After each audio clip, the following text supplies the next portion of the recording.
السلام علیکم ورحمۃ اللہ وبرکاتہ۔ میں ڈاکٹر سلمہ، امید ہے سب خیریت سے ہوں گے۔ سوالات کی دنیا میں آپ کی خدمت میں حاضر ہوں اور سوالات کے جوابات کے لیے میں بیٹھی ہوں یہاں۔ تو سوالوں میں بہت سے لوگ جو سوالات کرتے ہیں انہی سوالوں کے جواب آپ کو ملیں گے، اور بہت سارے لوگوں کی بہت سارے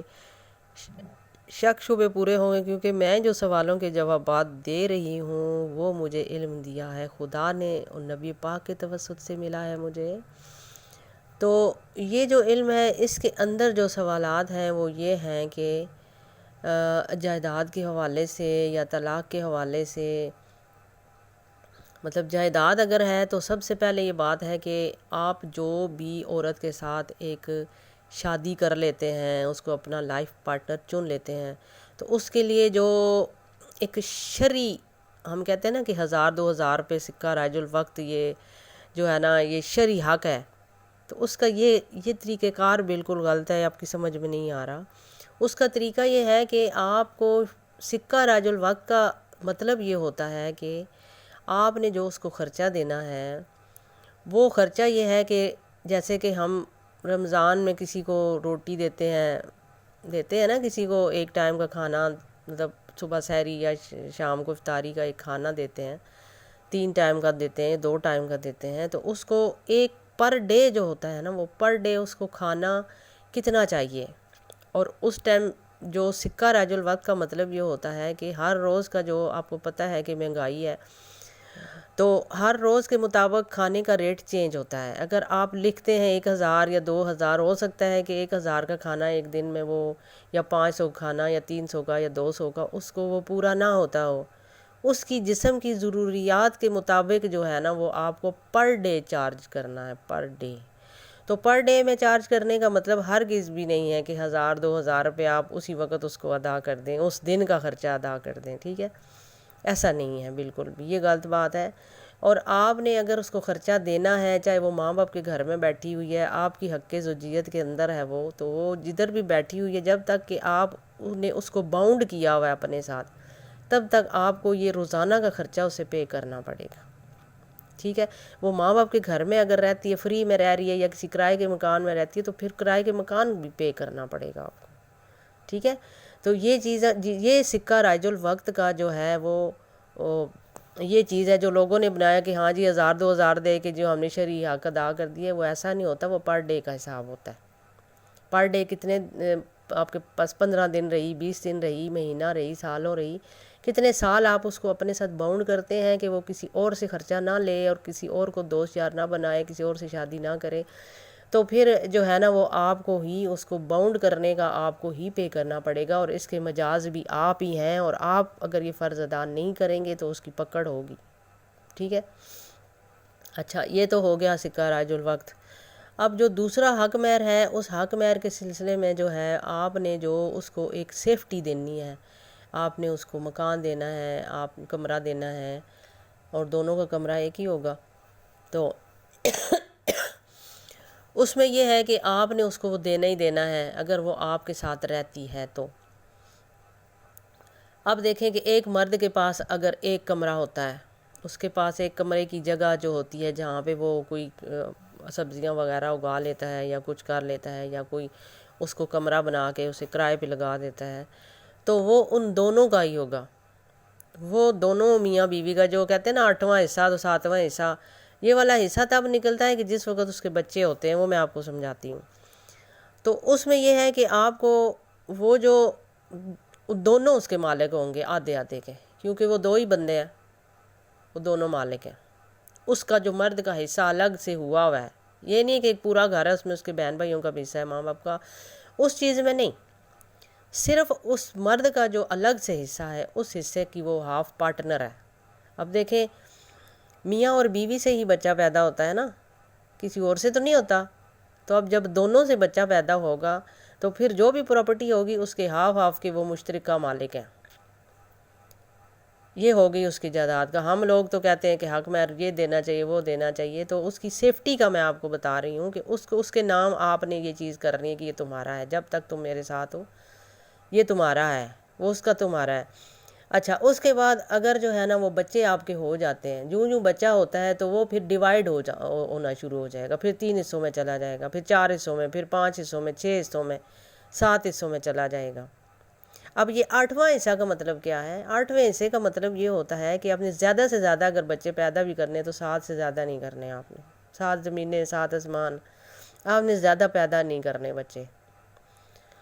پیدا کرنے کے مختلف طریقے ہیں کہ آپ نے ان کو کیسے کنٹرول کرنا ہے، وہ سب کنٹرول کرنا جو سب جائز ہے، کوئی ناجائز بات اس میں نہیں ہے۔ تو اللہ تعالیٰ نے فرمایا ہے نا کہ اولاد زیادہ پیدا نہ کرو، کیونکہ اولاد کے زیادہ پیدا کرنے سے ہی وہ آپ وہ اولاد ہے ہی فتنہ۔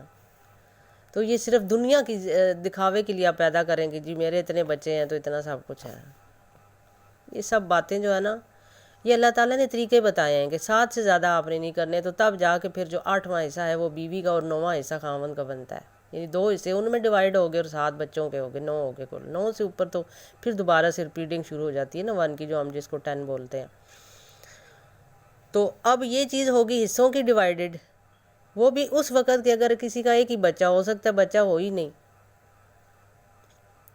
تو اس صورت میں آپ نے کیا کرنا ہے کہ آپ نے جو ہے نا وہ آسان سی بات ہے حصوں کی ڈیوائیڈ کرنے کی، ٹھیک ہے۔ اب اس میں جو دوسری صورت آ رہی ہے کہ اگر جو ہے نا وہ مطلب اس کے ایک مرد کے پاس ہے، مطلب اس کے ماں باپ فوت ہو چکے ہیں،